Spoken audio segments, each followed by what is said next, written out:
There is a quiet, frustrating heartbreak that every gardener knows all too well. You walk out to your garden in the morning, coffee in hand, expecting to see the first vibrant, velvety petals of your favorite rose bush unfurling to greet the sun. Instead, you are met with a sight that makes your stomach drop. The leaves, which should be a rich, glossy forest green, are starting to look pale and washed out. Small, sickly spots appear where the color is fading away, leaving behind a mottled, ghostly pattern.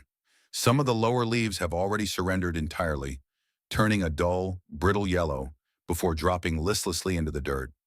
You look closer and notice the branches are thin, spindly, and weak, drooping under their own weight. Even when a few brave little flower buds manage to push through, the plant simply doesn't have the strength to support them, and they wither away before they can even begin to bloom. At first glance, your immediate instinct might be to panic. You might think your beloved rose is suffering from a devastating fungal disease, a viral infection, or perhaps a sudden infestation of microscopic pests. You might be tempted to run to the nearest garden center and buy heavy chemical sprays or synthetic fertilizers, hoping for a quick fix. But in reality, the true problem often isn't with the plant itself. It lies hidden right beneath the surface, completely out of sight. Most gardeners don't know this, but when a plant is struggling, it is almost always crying out about the state of its home, the soil. If we take a moment to look more closely at the ground around the base of a struggling rose, the mystery begins to unravel. You will likely see that the soil is incredibly compact, hard as brick, and littered with dry gravel. It has lost its spongy texture, has virtually no moisture retention capability, and shows absolutely no signs of organic matter left. It is dead, sterile dirt, not living, breathing soil. A weak, failing plant always starts with the roots, and weakened, suffocating roots always begin with degraded soil. When the soil becomes compacted and stripped of its natural biology, the roots are essentially locked in a dark, oxygen-depleted prison. They cannot stretch out to find water, and they certainly cannot absorb the vital nutrients needed to fuel those gorgeous, fragrant blooms. Don't try to force a weak plant to bloom by dumping harsh chemical fertilizers on it. That is the equivalent of feeding a heavy, rich meal to someone with a severe stomach flu. Instead, we must learn how to bring the soil back to life from the inside out. That is the true secret to sustainable, long-term gardening success. Today, we are going to explore a time-tested, completely natural formula to restore and revitalize tired rose soil. It is incredibly simple, entirely chemical-free, and made from everyday ingredients that you likely have sitting in your kitchen right now. This isn't just a temporary Band-Aid. It is a holistic treatment that heals the soil ecosystem, allowing your roses to thrive naturally for years to come. To understand why this natural remedy works so miraculously, we have to look at the unique science behind the ingredients we are going to use.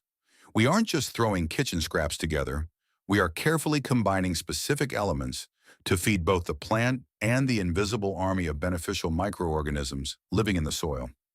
Here's where the real secret begins. We start with simple, uncooked white rice. Rice is a staple in our kitchens, but to an experienced gardener, it is a powerhouse of hidden nutrients. We are going to add about 3 teaspoons of raw rice into a container with 300 milliliters of clean, room temperature water. Stir it gently, watching as the water instantly transforms from crystal clear to a cloudy, milky white. What you are seeing is the starch dissolving into the water. But why is starch so important for your soil? Most gardeners don't know this, but beneficial soil microbes, the bacteria and fungi that break down nutrients and make them available to plant roots, run on carbohydrates. Starch is a pure, easily accessible form of energy for them. Additionally, as the rice soaks, it releases essential B vitamins and natural trace minerals into the water. Vitamin B acts as a natural stress reliever for plant roots, helping them recover from transplant shock, drought, and soil compaction. This simple rice water solution becomes a mild, incredibly gentle nutrient source that acts as a catalyst, waking up the dormant, beneficial microorganisms in your tired soil. Next, we are going to harness the power of potato peels. For this recipe, you will need about 20 to 30 grams of potato peels, which is roughly the skin of one medium-sized potato. Instead of tossing these into the trash, we are going to cut them into very small fine pieces.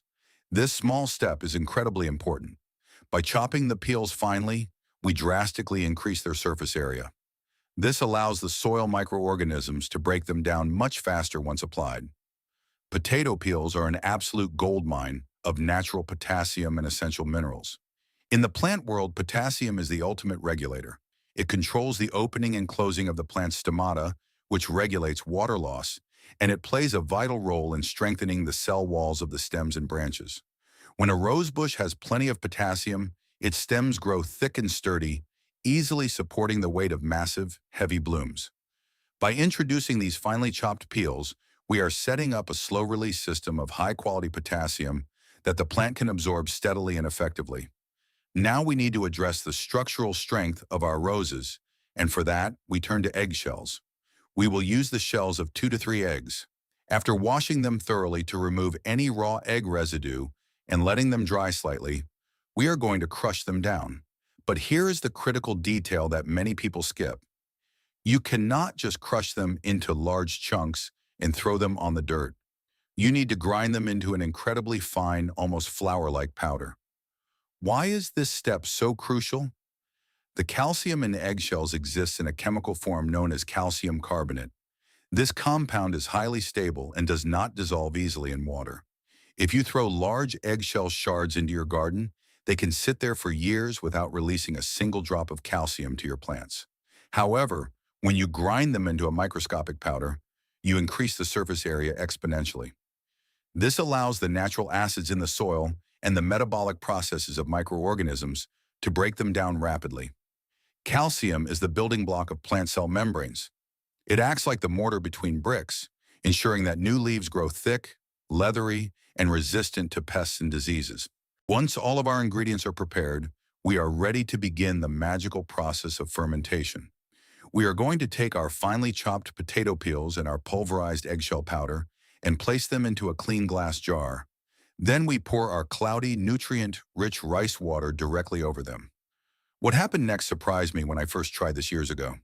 When you stir this mixture well, ensuring all the ingredients are fully submerged and blended, you are creating a perfect microscopic incubator. Close the jar tightly with a lid and let it sit in a warm, dark place to ferment for about 24 to 48 hours. During this brief window of time, invisible biological processes begin to take place inside the jar. The starch from the rice water acts as an immediate fuel source, causing the beneficial bacteria naturally present on the potato peels and in the air to multiply at an astronomical rate. As these microbes feast, they produce organic acids. These mild natural acids do something incredible. They begin to dissolve the tough calcium carbonate from the eggshell powder, converting it into a water-soluble, bioavailable form of calcium that the rose roots can instantly drink up.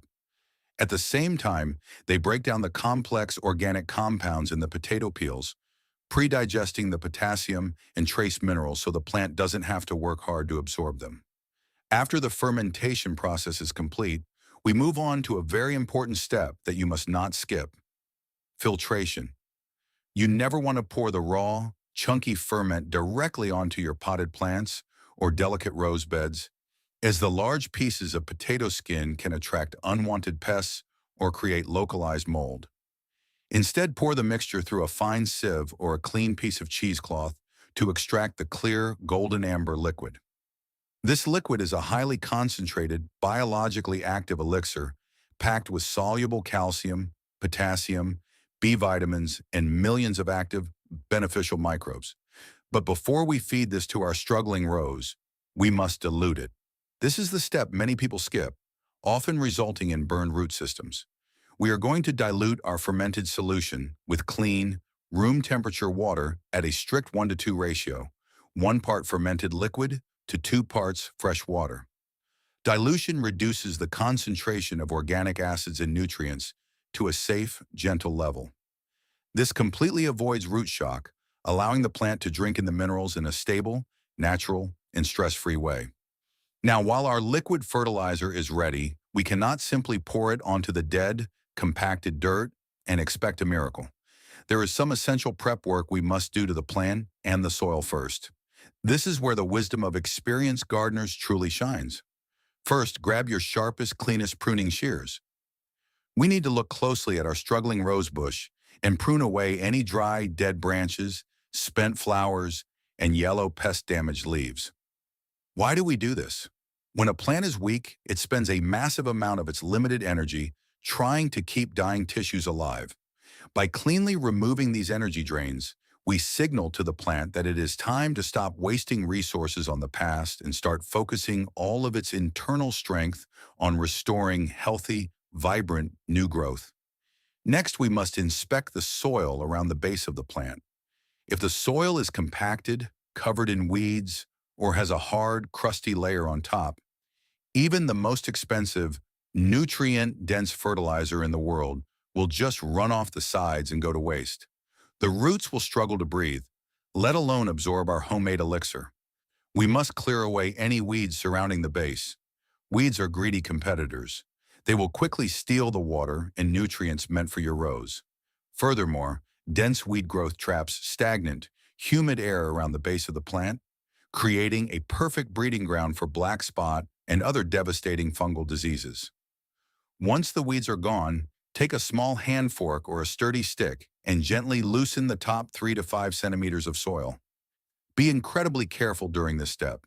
You want to avoid digging too close to the main stem of the rose, as you do not want to tear or damage the delicate feeder roots that lie just below the surface. By gently breaking up that hard, crusty top layer, you are opening up microscopic pathways for air, water, and our nutrient solution to penetrate deep into the root zone. With the soil loosened and the plant pruned, we are finally ready for the most satisfying part of the process: watering.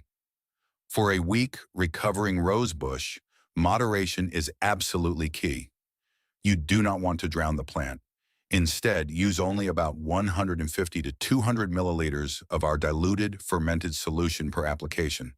This is where the real technique comes into play. Do not pour the liquid directly onto the woody base of the stem. Instead, apply the solution in a gentle circle about 5 to 10 centimeters away from the base. This area is known as the drip line, and it is precisely where the active, hungry feeder roots are located. By watering in this outer ring, you encourage the roots to reach outward, expanding their network and growing stronger as they seek out the moisture. Immediately after watering, there is one more expert-level step you should take to lock in your hard work. Lightly cover the damp surface of the soil with a thin layer of fine, rich topsoil or a handful of dry straw mulch. This simple act serves a dual purpose. First, it prevents the sun from baking the bare soil, keeping the moisture locked in right where the roots need it. Second, it creates a dark, humid, and protected environment that allows the beneficial microorganisms we just introduced to multiply and thrive without being destroyed by harsh ultraviolet light. Now you must practice the greatest virtue of any true gardener: patience. But you won't have to wait long. The results became visible just days later, and watching the transformation is nothing short of magical. Around day 3, if you look closely at the soil, you will notice it's starting to look darker, richer, and more alive. The compacted dirt begins to soften as the microbial life starts breaking down the soil particles, creating a beautiful, crumbly texture. By day 7, the magic truly begins to show on the plant itself. The pale, sickly yellow leaves will begin turning a deep, rich green again as the plant absorbs the bioavailable nitrogen and magnesium, jump-starting its chlorophyll production. You will see the very first, tender, reddish-purple shoots beginning to push their way out from the nodes along the stems. After 2 to 3 weeks of this gentle care, applying this natural solution once every 10 to 14 days, you will hardly recognize your old, struggling rose. The entire plant becomes visibly stronger. The stems, once floppy and thin, grow thick, sturdy, and resilient, reinforced by the steady supply of calcium and potassium. And then the ultimate reward arrives. New, plump, healthy flower buds begin to form, packed with the energy they need to open into the most breathtaking, fragrant blooms you have ever seen. The key to beautiful roses is not about forcing them to grow with harsh, synthetic chemicals. It is about nurturing the soil the right way, working in harmony with nature rather than trying to dominate it. When the soil is healthy, alive, and teeming with microbial activity, the plant will naturally thrive, defend itself against diseases, and produce its most spectacular blooms. If you have a rose bush in your yard that is currently struggling, looking tired, or refusing to bloom, I encourage you to step away from the chemical aisle. Try this simple kitchen scrap formula this weekend and watch the incredible transformation for yourself. Because at the end of the day, caring for plants is about so much more than just a set of techniques. It is about patience, observation, and developing a deep understanding of the living world beneath our feet. If you found this guide helpful and want to learn more natural, practical ways to bring your garden to life, please show your support by liking this video, subscribing to the channel, and sharing your own gardening experiences in the comments below. Let us know how your roses respond to this natural elixir. We love hearing your success stories. Until next time, happy gardening, and may your soil always be rich and your blooms always be bright.